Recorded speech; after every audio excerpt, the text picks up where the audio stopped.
Jadi kalau Pak Ganjar kira-kira seperti ini. Kalau kita bicara tentang Indonesia, ini berarti kita bicara tentang ratusan juta jiwa. Jadi yang paling penting adalah ini bukan tentang Ganjar, ini bukan tentang Mahfud, tapi ini tentang Indonesia.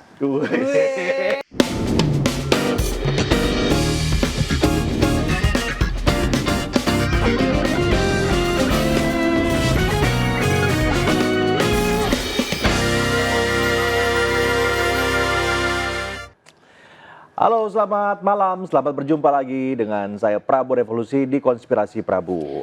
Yap, dan juga pastinya saya Nufus, pemirsa yang akan menemani Mas Prabu hari ini pada malam hari ini dengan warna kebanggaannya hitam. Pasti selalu hitam Selalu dan hitam ya, Mas, ya? konsisten. Yang juga Konsisten. kita harapkan nih Ayah dan juga pemirsa adalah konsistensi dari ASN dan juga aparatur negara dalam menghadapi tahun politik ini. Seperti yang kita ketahui bahwa tahapan kampanye ini kan baru akan dimulai 28 November 2023 nanti.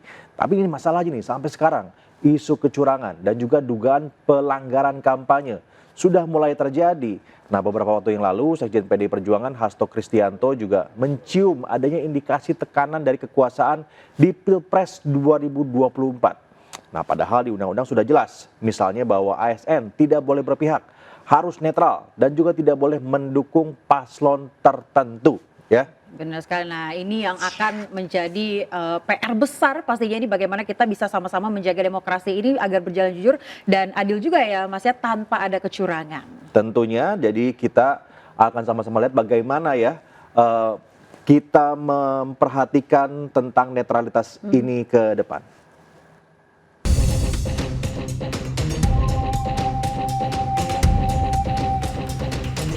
Isu netralitas aparatur sipil negara jelang pemilu 2024 menjadi sorotan.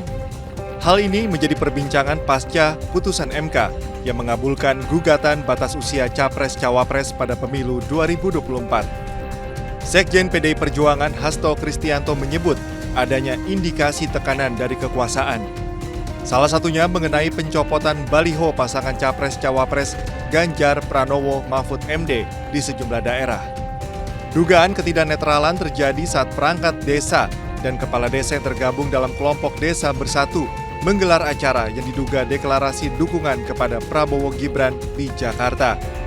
Acara ini dihadiri Gibran Rakabuming Raka dan sejumlah elit partai pendukung. Menurut Hasto, hal tersebut menjadi citra buruk bagi Indonesia karena dianggap sebagai kemunduran demokrasi.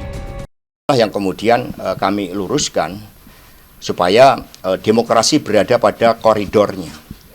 Demokrasi berada pada rakyat yang mengambil keputusan, bukan pada elit. Dan itu harus dibangun suatu narasi bagi masa depan. Kita mendapatkan tekanan yang begitu kuat dari luar negeri karena Indonesia yang sebelumnya dipuji dengan track record demokrasi yang baik, tapi kemudian mundur ke belakang.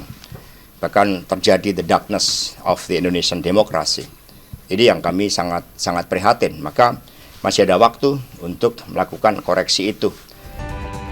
Bawaslu pun menyebut akan memeriksa penyelenggara acara serta tidak menutup kemungkinan memanggil Gibran. Ini perlu kita kemudian batasi, jangan sampai kemudian ketika masuk masa kampanye kepala desa dimobilisir, maka kan kena pidana pemilu pasti kena. Pak Rahmat, kalau misalnya Gibrannya sendiri akan dipanggil? Kita lihat dulu kajiannya, Mbak. Bisa juga dipanggil, bisa saja. Perangkat desa sejatinya harus turut menjaga pemilu jujur dan adil. Dalam Undang-Undang Pemilu termaktub larangan menggunakan perangkat desa dalam pemilu 2024. Baik, kita ke informasi berikutnya. Seperti yang kita ketahui bahwa Panglima TNI ini kan baru saja ya dilantik oleh Presiden. Jadi Panglima TNI Jenderal Agus Subianto memastikan bahwa pasukannya ini akan netral. Nah, mudah-mudahan betul-betul bisa terlaksana ya dalam pemilu 2024 nanti. Bahkan TNI juga telah membentuk posko pengaduan netralitas TNI untuk masyarakat jika nantinya masyarakat menemukan adanya kecurangan. Betul sekali, ini yang sangat penting sekali karena ketika suhu politik ini memanas, kemudian juga meningkat, maka netralitas TNI bisa menjadi salah satu faktor penyejuk ya Mas ya.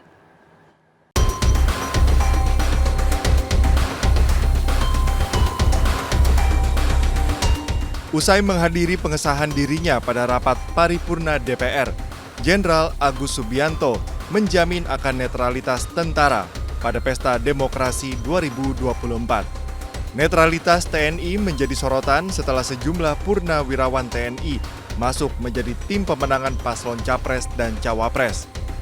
Namun Agus Subianto memastikan seluruh netralitas anak buahnya pada Pesta Demokrasi sesuai dengan koridor dan peraturan perundang-undangan. Jika nantinya ditemukan pelanggaran, TNI telah mempersiapkan posko aduan untuk memantau laporan dari masyarakat. Panjat dan yang saya buat posko, buat deklarasi damai pemilu itu kan tujuannya sebenarnya agar pemilu ini dilaksanakan sesuai waktu yang ditentukan, ya kan, berjalan dengan damai, aman, semua tujuannya semua ke sana, ya. Sementara itu, Ketua DPR RI Puan Maharani mengatakan, dalam menghadapi tahun politik, penegakan hukum harus dilakukan dengan benar, baik, jujur, sesuai fakta, adil, dan tidak tebang pilih. Puan pun memastikan akan tetap bertemu dengan Presiden Jokowi, baik dalam agenda resmi kenegaraan sebagai Ketua DPR RI maupun dalam jabatan non-pemerintahan. Yang saya sampaikan kembali lagi adalah bagaimana kemudian dalam pelaksanaan penegakan hukum sekarang ke depan dan yang akan datang itu memang bisa berjalan dengan baik, jujur, adil, kemudian tidak ada tebang pilih. Itu yang bisa saya sampaikan. Jadi jangan kemudian kita berpikir yang macam-macam lah. Jangan berpikir kita tuh punya pikiran karena ini dalam menjelang pesta demokrasi atau menjelang pemilu jadi ada pemikiran macam-macam. Otokritik ataupun kemudian evaluasi tentu saja harus selalu dilakukan untuk Indonesia. Puan Maharani menambahkan posisi PDIP hingga saat ini maupun sebelum masa pemilu selalu menyampaikan kritik kepada pemerintah, baik secara langsung atau tidak langsung. Tujuannya agar kinerja pemerintah bisa terus diperbaiki.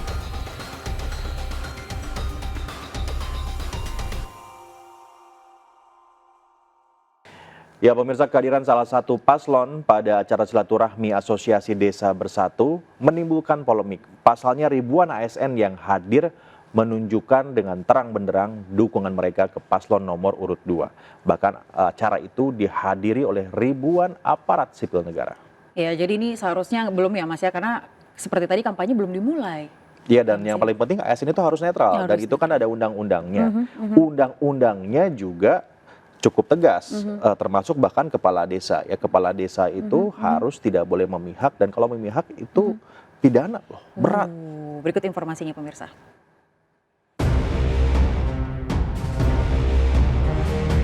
Ribuan perangkat desa pada Minggu kemarin berkumpul di Gelora Bung Karno, Jakarta dalam acara silaturahmi Asosiasi Desa Bersatu. Acara tersebut dihadiri oleh salah satu paslon. Kehadiran salah satu paslon di acara tersebut menimbulkan polemik. Pasalnya, calon wakil presiden nomor urut 2 itu dianggap nyolong start masa kampanye. Selain itu, dalam acara tersebut yang dihadiri ribuan aparat sipil negara dianggap menunjukkan keberpihakan. Padahal ASN dilarang berpolitik praktis dan harus netral selama pemilu. Terkait polemik tersebut, Menko Polhukam Mahfud MD memberikan komentarnya. Saya kan pemerintah. Iya, kalau tanggapannya gimana? Ya sudah, yang nanggapi masyarakat. Terkait kehadiran salah satu paslon dalam acara tersebut, Tim Pemenangan Nasional Ganjar Mahfud menyesalkan peristiwa pengerahan massa perangkat desa mendukung salah satu calon presiden dan wakil presiden. Direktur Hukum TPN Ganjar Mahfud, Roni Talapesi, mengingatkan seharusnya seluruh pihak agar kembali menjaga netralitas aparat negara.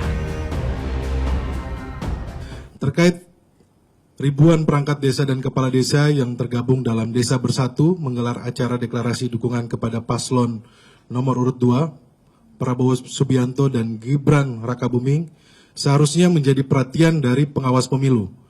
Dukungan perangkat desa itu jelas-jelas melanggar Undang-Undang Pemilu, khususnya Pasal 280 dan Pasal 282. Pengawas pemilu seperti Bawaslu seharusnya tidak perlu menunggu laporan dari masyarakat untuk menyelidiki dugaan pelanggaran tersebut. Harapannya Bawaslu bisa secara tegas dan imparsial dalam melaksanakan tugasnya, jangan hanya tegas kepada pasangan calon tertentu. Imroni menambahkan, pihak TPN Ganjar Mahfud akan melaporkan ke Bawaslu terkait memobilisasi perangkat desa yang deklarasi paslon Capres Prabowo Gibran. Tim Liputan iNews melaporkan. Sebetulnya apa sih aspirasi dari anak-anak muda terkait politik Pilpres 2024 ini? Betul. Tapi sebelumnya kita cek dulu seberapa muda mereka. Jangan-jangan ini ngaku-ngaku muda aja. Jangan-jangan ngaku-ngaku muda ya. Jangan-jangan Coba. ngaku-ngaku muda.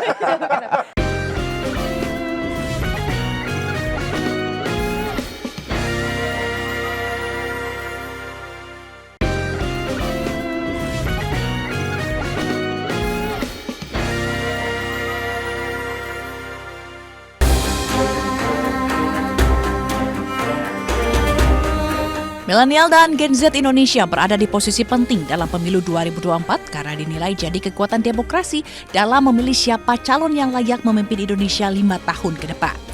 Dari data yang dirilis Lembaga Survei Indonesia pada Oktober lalu, dalam pemilu 2024 jumlah pemilih generasi Z mencapai 24,3%, sementara milenial 38,3%, sehingga total 62,6%. Secara umum, partisipasi Gen Z dan milenial sangat berpengaruh terhadap demokrasi Indonesia. Jumlah anak muda yang begitu besar juga mempengaruhi para calon presiden dalam menjual diri. Kaum milenial dan Gen Z saat ini dianggap kritis. Mereka juga peduli dengan isu korupsi, lingkungan, dan kesejahteraan. Pengalaman kandidat presiden juga dinilai menjadi indikator penting bagi mereka. Survei Litbang Kompas merilis 31% Gen Z memilih Ganjar Pranowo sebagai presiden, sementara 28%-nya memilih Prabowo Subianto dan 8,2% memilih Anies Baswedan. Sementara kalangan milenial, 83% memilih Mahfud MD, 76% memilih Gibran Rakabuming Raka, dan 66% memilih Muhaimin Iskandar. Dalam visi misinya, 3 pasangan Capres-Cawapres juga tampak menyoroti beberapa fenomena yang berhubungan dengan anak muda, seperti isu kesehatan mental, harga properti yang tinggi, perundungan, hingga fenomena sandwich generation. Dalam pemilihan umum 2024 mendatang, suara Gen Z dan juga milenial menjadi kelompok demografi yang sangat penting. Jadi kesadaran dan juga partisipasi politik dari Gen Z akan menentukan siapa pemimpin Indonesia untuk 5 tahun ke depan. Nah, karena pemilih mudanya ini banyak ya Mas ya, jadi yang pastinya pendekatannya dinilai juga harus menyesuaikan sama generasi sekarang. Untuk itu sudah ada nih yang muda-muda bergabung bersama kita pada malam hari ini. Kita ajak studio. yang muda-muda datang ke Konspirasi Prabu agar kita dengarkan sebetulnya apa sih aspirasi dari anak-anak muda terkait politik Pilpres 2024 ini. Betul. Tapi sebelumnya kita cek dulu seberapa muda mereka. Jangan-jangan ini ngaku-ngaku muda aja. Jangan-jangan ngaku-ngaku muda ya. Jangan-jangan Coba. ngaku-ngaku muda. Tapi kalau dari wajahnya sih masih muda-muda. Gitu ya? Masih muda-muda. Saya yang paling tua kayaknya. Bahaya juga. Ya dong, coba kita kenalan dulu nih ya dari yang pertama dulu nih. Ada Mas Usama. Panggilannya siapa nih Mas? Sami. Sami, kakak Sami. Kakak Sami usia berapa? Tahun ini akan 34. Milenial. Ya, masih muda lah. Milenial. Masih muda. Masuk Kita milenial. cek ini ya, cek Masuk umur ya milenial. kita ya. Wajib soalnya kita ngomonginnya masalahnya masih muda atau enggak. Oh, Coba, iya. Kakak Antoni. Kakak Antoni, ada Kakak Antoni Leo di sini. 31. Lolos. Nah ini yang sering Yang ini nih. warawiri di layar kaca juga ini. Sebenarnya gue mau ngaku 17 tapi nggak mungkin ya. 34. Oh iya, aman semuanya. Milenial ya Mas ya. Milenial. Jadi kakak Sami ini adalah jubir dari Amin. Sebentar itu kakak Antoni dari Prabowo Gibran dan juga kakak Gilang dari Ganjar Mahfud. Iya.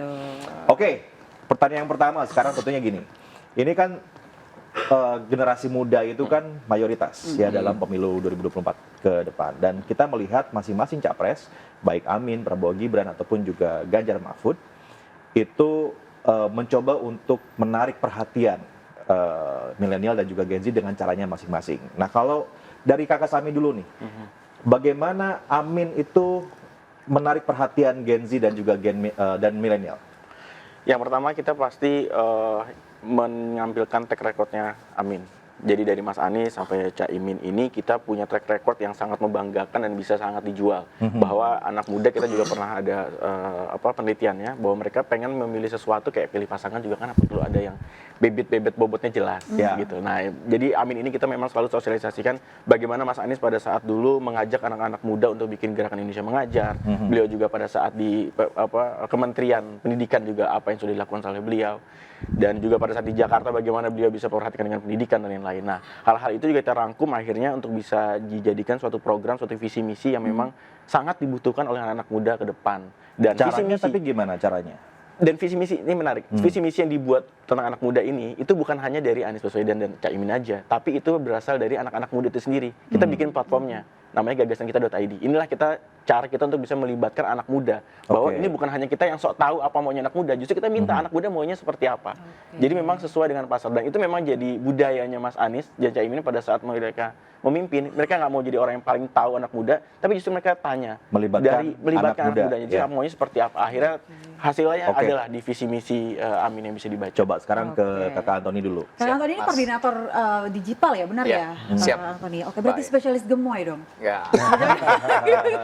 Tunggu, jangan dulu ke sana. Ini kan sekarang kita kasih dulu Kakak Antoni untuk ngomong dulu. Oh gitu, silakan Kakak Antoni. Nanti di dalamnya kita nggak netral lagi kalau gitu. Netral. Harus netral. Iya.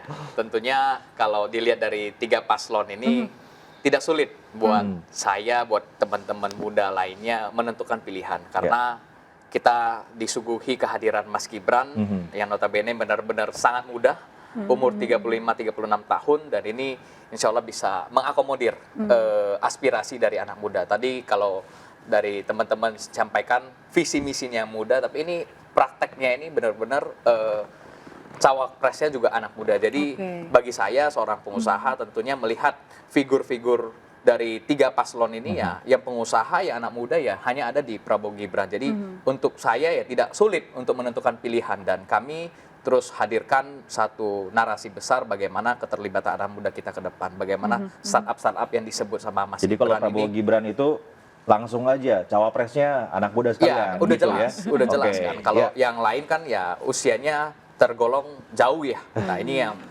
membuat kita juga makin semangat, karena anak muda bukan hanya sekedar menjadi objek perpolitikan, tapi kita benar-benar ikut terlibat dalam proses pembangunan Indonesia ke depan, mewujudkan Indonesia Emas 2045. Cawapresnya muda, capresnya tidak muda nggak apa-apa? Ya ini kan kolaborasi generasi. Kolaborasi generasi. Satu yang senior, Siap. satu ya. Cukup. Jadi agar lebih mengerti ya. Kakak Gilang dulu. Kakak Gilang gimana? Ada 3 sebenarnya. Jadi yang pertama adalah mengenai visi dan misi. Tentunya itu sudah bisa dibaca juga oleh semua orang mengenai visi misi dari Pak Ganjar. Kemudian yang kedua adalah kita lihat profil dari Pak Ganjar sendiri. Itu adalah representatif anak muda. Beliau suka lari, beliau badannya fit, kemudian juga bertemu dengan siapapun dalam segala level. Kemudian yang ketiga adalah kita melihat dari dalam. Kalau selama ini kita ngelihat semua dari luar, bagaimana track record, itu mungkin semua punya track record yang baik. Tapi kalau melihat dari dalam, ada beberapa keunggulan dari tim Ganjar sama Mahfud ini. Yang pertama, kita tahu bahwa Pak Ganjar ini sayang sekali sama anaknya. Bahkan di beberapa kesempatan pada waktu itu, beliau sampai menitikan air mata ketika dia mengutarakan ada janji yang ingin dipenuhi kepada Mas Alam untuk naik gunung bersama. Ini merupakan sebuah bentuk rasa cinta terhadap anak sendiri, dan kalau misalkan kita melihat refleksi itu, berarti dari dalam aja udah cinta anak muda, apalagi keluarnya. Kemudian yang kedua adalah ketika Pak Mahfud menceritakan bagaimana privilege yang dia miliki tapi tidak dimanfaatkan oleh anaknya dalam pendidikan. Jadi ini merupakan salah satu contoh yang baik, karena seorang Mahfud MD saja tidak mau melibatkan anaknya atau memberikan privilege bagi anaknya, padahal saat itu beliau punya jabatan yang strategis di pemerintahan. Oke, berarti sayang anak muda gitu ya. Supposed to bilang. Iya, betul. Coba nanti kita berhenti dulu. Silakan Mas. Anyway, tunggu. Kita lagi ngomong tanya aja. Anies Baswedan sama Cak Imin loh ini belum kita.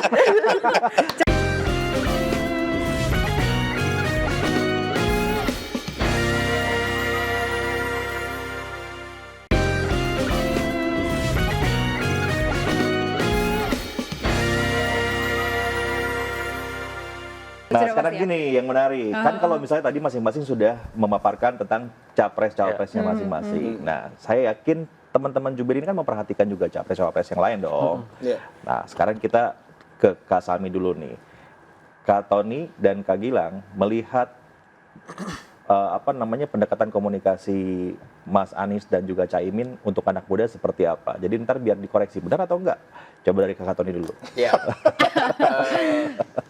Saya melihat ya kalau Mas Anies menganggap anak muda ini belum terlihat signifikan, karena cawapresnya juga lebih senior bahkan. Nah ini yang kita perlu lihat kembali, dan ya Mas Ganjar dan Pak Mahfud kan imbang-imbang ya usianya ya. Yang kita lihat ya, yang lebih memihak pada anak muda hanya Prabowo Gibran. Nah, gimana ini Mas Ami jelas, itu? itu jelas begitu. karena Ya, ini menarik ya. Jadi memang disampaikan ini dijual-jual masalah usia. Nggak bisa usia itu dijual untuk bisa memimpin ratusan juta rakyat Indonesia untuk dijual hanya sekedar usia. Ini menggambarkan bahwa inkompetensi yang terjadi di sini. Yang dijual hanya anak mudanya, bukan kompetensi pemimpinnya. Sedangkan bangsa sebesar ini nggak bisa dijual anak-anak mudanya aja. Nggak bisa dijual sekedar usia, enggak. Jangan terlalu menganggap bangsa ini atau anak-anak muda ini remeh-temeh untuk bisa dijual ke muda.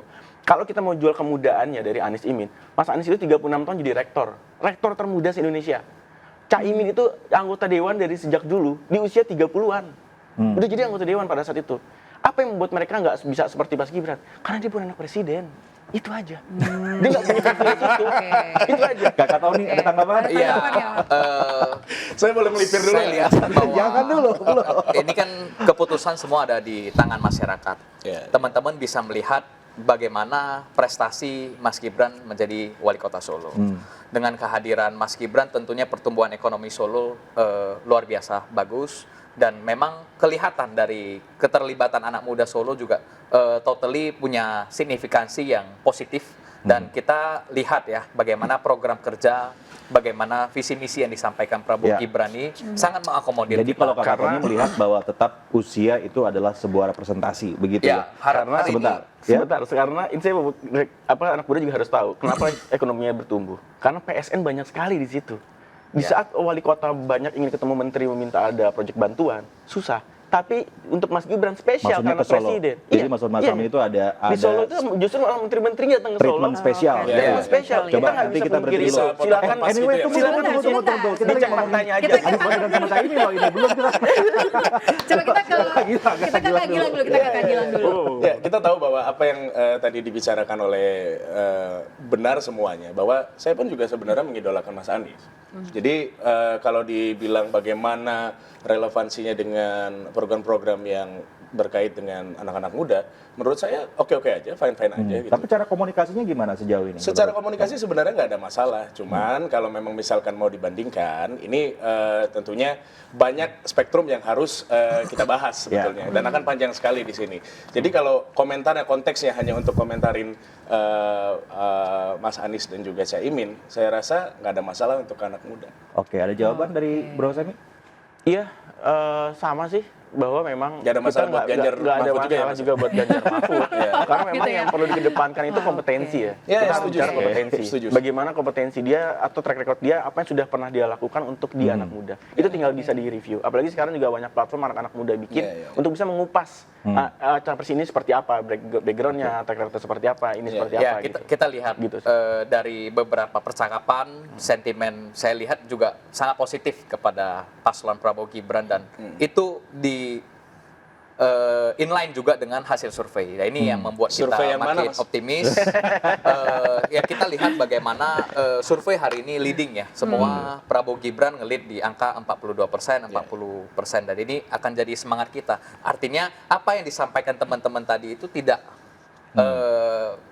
sesuai juga, ya kan? Ya artinya benar-benar masyarakat melihat ya bahwa Prabowo Gibran yang terbaik ya. Kalau gitu langsung nih Bro Ami lagi Bro Semi mengomentari Prabowo Gibran. Jadi menurut Kakak Tony bahwa ini survei sudah menunjukkan kalau angkanya sejauh ini leading begitu kan, sehingga tesisnya teman-teman tadi bicara tentang usia itu nggak kemakan juga sama publik. Bro Semi?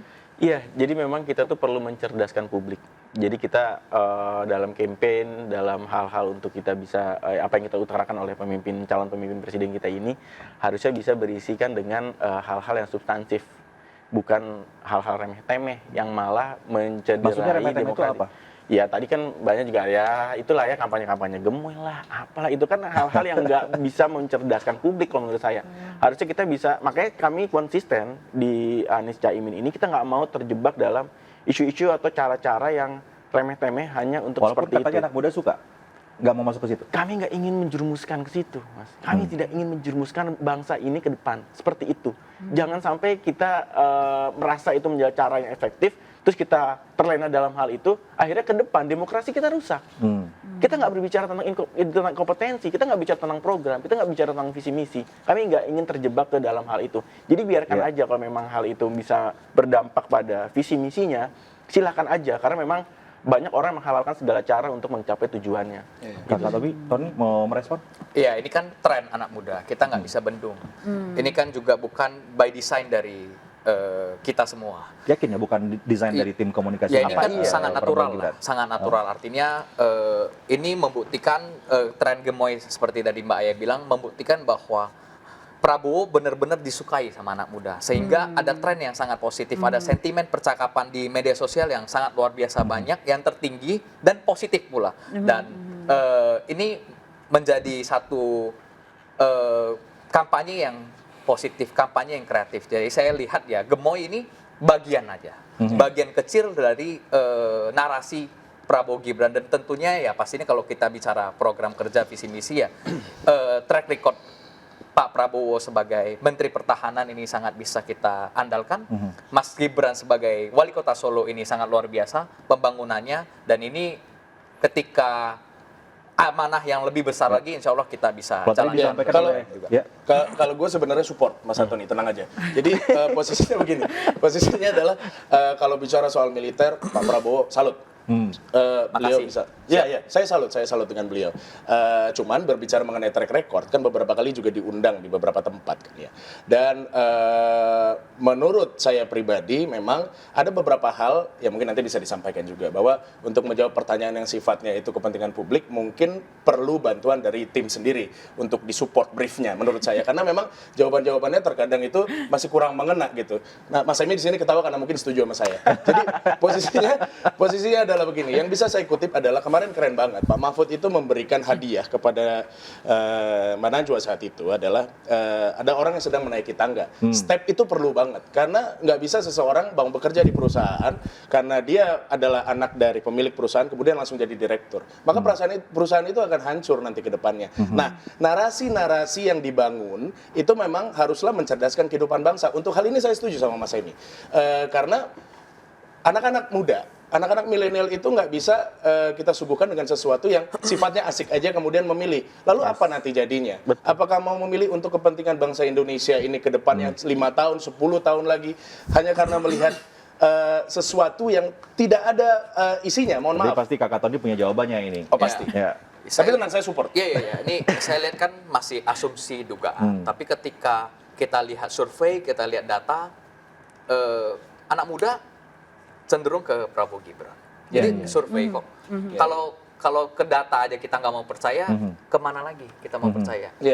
Kepada Tuhan kita percaya, manusia butuh data. Jadi ya saya rasa benchmark kita punya satu data yang kita tidak juga expose. Data survei internal kita sekarang di 42%. Anak muda majority di Prabowo Gibran. Dan ini akan jadi menjawab tadi pertanyaan dari Bro Semi dan juga Kakak Gilang ya. Ini pendekatannya dengan komunikasi seperti yang tadi itu ya. Tetapi bagaimana unsur edukasi ke anak mudanya itu akan seperti apa begitu?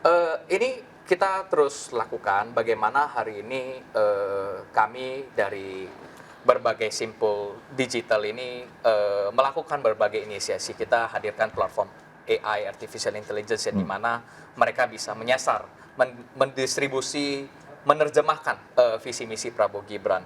Kegiatan-kegiatan anak muda, gerakan milenial seperti apa itu tentunya menjadi salah satu kegiatan-kegiatan positif yang dilakukan oleh kubu Prabowo Gibran. Dan saya rasa ketika bicara dan itu dilakukan juga oleh kubu yang lain juga. Iya, memang. Ketika bicara program kerja, ya tentunya ini semuanya bergerak. Partai Koalisi Indonesia Maju ini hari ini koalisi yang luar biasa, koalisi yang solid, dan kita terus hadirkan program kerja hari ini. Masih bisa ini? Masih kita masih punya waktu. Nah sekarang giliran Ganjar Mahfud. Bro Semi gimana? Ganjar Mahfud. Iya. Saya kalau lihat Pak Mahfud sendiri malah menarik ya. Ya di survei terakhir Kompas tuh malah anak muda lebih suka Pak Mahfud daripada Gibran. gitu. Baru Caimin di nomor 3. Artinya juga itu mematahkan persepsi yang tadi. Mungkin memang bukan Gibrannya, mungkin memang karena Prabowo yang bisa dijual, bukan Gibrannya mungkin dari anak muda seperti itu. Nah, terus dari Pak Ganjar juga, Pak Ganjar ya orang yang sangat, ya tadi bisa dibilang ya fisiknya bugar ya. Kalau saya lihat tuh ada spanduk tuh di sekretariat Ganjar, keren juga tuh. Pilih yang berdasarkan rekam jejak, rekam jejak beliau, rekam jejak, rekam medis gitu kan, berdasarkan rekam jejak, rekam medis dan lain-lain. Maksudnya ada paslon yang nggak bugar? Oh enggak, maksudnya kan loh ini kan spanduknya Ganjar, spanduknya Ganjar, spanduk di Kuningan kalau nggak salah apa di Menteng. Nah ya sejalan dengan yang tadi dinyatakan bahwa Pak Ganjar suka olahraga dan lain-lain ya. Iya. Kak Tony, ada komentar? Ya positif, semua positif. Ganjar Mahfud memberikan ruang juga bagaimana di Jawa Tengah. Artinya hanya saja kapasitas untuk nasional ini ya belum teruji ya, kita lihatlah bagaimana. Artinya ya, semuanya baik. Artinya 3 pasangan calon ini memberikan satu edukasi, satu value kepada anak-anak muda dan kita serahkan aja kepada masyarakat Indonesia untuk bagaimana menentukan pilihan di 14 Februari 2024. Kakak Gilang, komentar? Ya, ini menarik. Kalau tadi bicara soal Pak Mahfud, kan kita bicara trias politika. Jadi Pak Mahfud pernah berada di tiga-tiganya. Dan ini merupakan salah satu bekal penting untuk edukasi ke anak-anak muda. Bahwa tadi balik lagi soal, kita bicara soal track record, kita bicara soal gagasan, kita bicara soal keilmuan gitu. Saya juga berharapnya bahwa anak-anak muda ini tidak hanya disuguhkan oleh sesuatu yang sifatnya itu maya lah kalau saya bilang. Kita harus kasih mereka bukti nyata, pintarkan mereka, cerdaskan mereka sesuai dengan Undang-Undang Dasar 1945. Jadi jangan sampai terkaburkan oleh narasi-narasi yang sebenarnya oke, tapi nggak terlalu penting gitu. Nggak terlalu penting tuh contohnya apa Mas Gilang? Ya gemoy misalkan. Tapi itu kan oke, memang itu lucu. Itu fakta, itu oke. Kan saya bilang itu oke, lucu, makanya saya support. Nah, cuman kalau mau. Cuma nggak terlalu penting bagi Ganjar. Iya, nggak terlalu penting. Kayak karena Pak Ganjar nggak gemoy sih ya, karena beliau ganteng sih. Jadi itu yang agak susah. Tapi masalah olahraga gimana Mas Gilang? Pak Prabowo berkuda loh. Iya. Pak Ganjar berlari, kalau Mas Anies kayaknya sepeda. Oh, berarti sama-sama ada kegiatan dong. Sama-sama ada kegiatan. Ya kalau ngomongin olahraga jangan ngomong ke saya juga. Berarti malah milenial yang harus olahraga nih ya. Iya, kalau sayanya. Sorry, ini harus break dulu atau gimana nih? Enggak, kita disuruh lanjut nih kayaknya. Oke. Nah, berikutnya kita akan sama-sama uji ya. Tadi menarik sebetulnya kan diskusi seperti ini diskusi yang sangat penting ya. Jadi semua orang punya bayangan bagaimana sebetulnya Gen Z atau Gen Y itu mempersepsi capres-cawapresnya, dan ya ternyata masing-masing generasi ini punya cara pandang sendiri kan ya pada setiap jagoannya lah gitu. Yang perlu kita tanyakan sekarang sebenarnya seberapa kenal sih kalian sama capres-cawapresnya? Nah, ini menarik nih. Tapi kita tahan dulu kali ya Mas ya. Biar mereka kasih kesempatan berpikir dulu ya kan. Tapi jangan dibocorin. Karena kan mereka kan itu semuanya kan kalau di mana-mana membela pasangannya masing-masing. Tapi kenal nggak sih? Nah, kita akan googling dari ya, tapi kita akan kembali ya Mas saja berikut, tetaplah di Konspirasi Prabu. Jadi yang paling penting adalah ini bukan tentang Ganjar, ini bukan tentang Mahfud, tapi ini tentang Indonesia. Mirip ya Mas ya.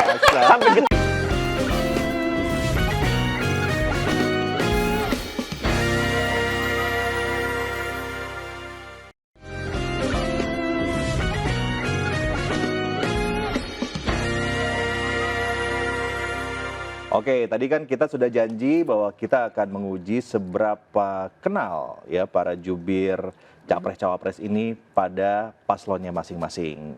Ayo silakan.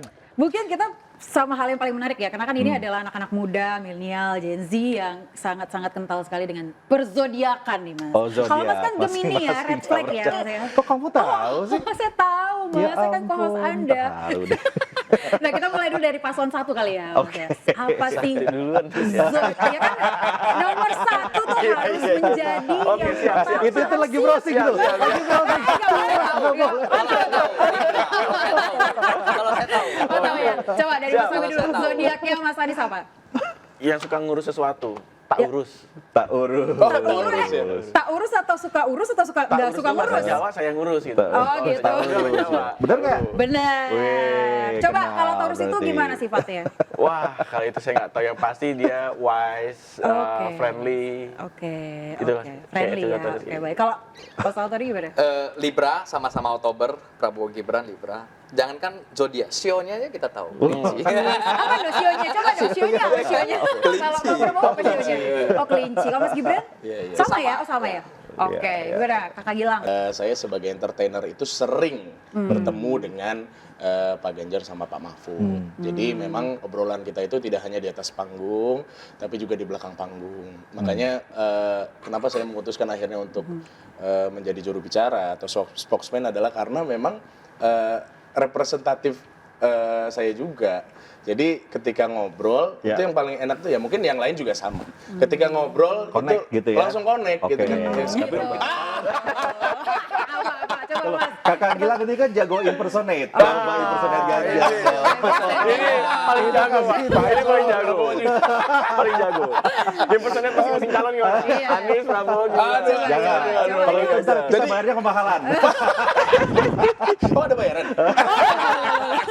Aduh, iya. Ini benar di Panis? Bener dong. Tadi luar yang biasa. lain. Oke, coba ya. Pak Ganjar nih ya. Pak Ganjar. Pak Ganjar. Atau pilih, terserah. Bebas, Pilih Mas deh. Prabu juga boleh. Jangan, harus paslon. Jangan. Pilih. Iya. Oke. Jadi kalau Pak Ganjar kira-kira seperti ini. Kalau kita bicara tentang Indonesia, ini berarti kita bicara tentang ratusan juta jiwa. Jadi yang paling penting adalah ini bukan tentang Ganjar, ini bukan tentang Mahfud, tapi ini tentang Indonesia. Mirip ya Mas ya? Sampai getar Dia sampai getar Tiga luar biasa. Ini cuma satu paslon aja nih Mas. Satu paslon aja nih. Satu paslon, jangan kasihan nanti kalau misalnya. Soalnya nanti Argo repot juga Mas Prabu. Gini loh, ntar kalau misalnya dia peragain Mas Anies atau Pak Prabowo, ntar dianggapnya pindah lagi. Viral lagi terbahaya. Tapi kalau bicara soal itu, mohon maaf ya sebenarnya ya.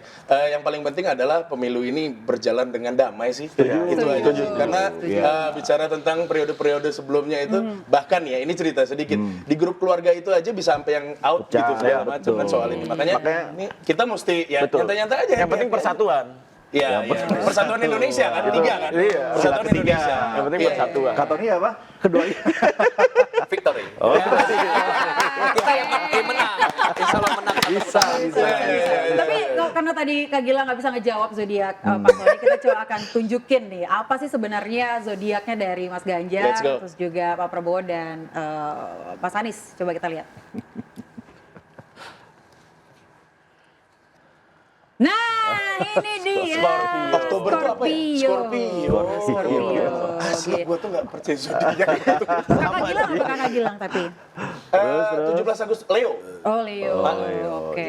Scorpio. Sip. Next, kita punya. Oh ini di Mas Anies ya? Mas Anies Taurus, benar. 7 Mei. Terus ada Pak Prabowo. Pak Prabowo. Apa tuh Pak Prabowo? Pak Prabowo. Libra. Iya. Timbangan ya ala Oke. ininya ya. Oke, cukup satu ya? lagi. Cukup. Apa lagi? Ada Cukup lagi? ya. Ada lagi terakhir. Ini pasti semuanya tahu nih. Nama masing-masing anak pertamanya paslonnya. Coba. Anak pertama mulai dari Amin. Mutiara Anissa Baswedan. Oke. Mas Didit. Mas Didit. Mas Alam. Oke. Saya pasti tahu dong. Ini nggak usah ditunjukin di grafis lagi. Pasti para juberi udah CS masing. Udah CS. Besties sama masing-masing putranya. Tapi Oke. cukup ya Mas ya? Iyalah. Ini udah kenal banget deh. Kasihan ntar Mas Gilang. Tapi semuanya udah pada kenal. Mas Gilang juga sebenarnya kenal kok. Lama-lama ganti posisi. Enggak, soalnya dia kebiasaan jadi host. Oh iya. Kebiasaan aja. Biasa tukar posisi. Tapi thank you banget sudah ada di Konspirasi Prabu. Yang jelas kita sama-sama sepakat bahwa pemilu ini harus damai. Setuju. Ya, kalau ada yang bilang bahwa di buzzer saling serang, ya namanya buzzer pasti saling serang. Nggak perlu victim juga. Semuanya saling serang. Jadi yang penting adalah bahwa pesan tadi ya damai, kemudian satu, nomor duanya tadi apa? victory dan yang ketiganya Ya, paling sila penting itu. persatuan. Persatuan Indonesia paling penting, nomor 3. Betul-betul bisa kejadian. Tapi kita semua sepakat bahwa aparat pemerintahan, kemudian juga ASN semua harus netral. Amin. Sepakat? Sepakat dong. Amin. Mencatat loh semuanya. Amin. Saksinya seluruh Indonesia. Saksi seluruh Indonesia ya. Tapi yang punya bukti masih Ya? di sini. Yang punya bukti kan masih di sini. Kayaknya masih dugaan, ya kan? Yang punya bukti Izin nih masih Mas, ya kan? Yang punya bukti itu kan, jelas kan? Cuman kalau di kita ini masih dugaan orang. Iya. Itu setuju. Mau ditelepon sekarang nggak? Ya, boleh. Mudah-mudahan nanti episode berikutnya deh kita bikin lagi ya masalah ini ya. Mudah-mudahan bisa terungkap ya. Amin. Amin. Tapi amin disebutin terus ya. Amin. Oh, Amin kali ini harus lengkap. Amin ya Rob. Amin ya Rabbal harus ya, harus amin ya Rabbal. Atau kabul. Oke, baiklah. Oke, makasih Mas Emi, Makasih semuanya. Mas Antoni Thank dan you. juga Mas Terima Gilang kasih. sudah Terima ada kasih. di Konspirasi Prabu dan juga pemirsa. Demikianlah Konspirasi Prabu malam hari ini, semoga menginspirasi. Saya Prabu Revolusi. Dan saya Yanukut pemirsa pamit, kita ketemu lagi di konspirasi berikutnya. Sampai jumpa.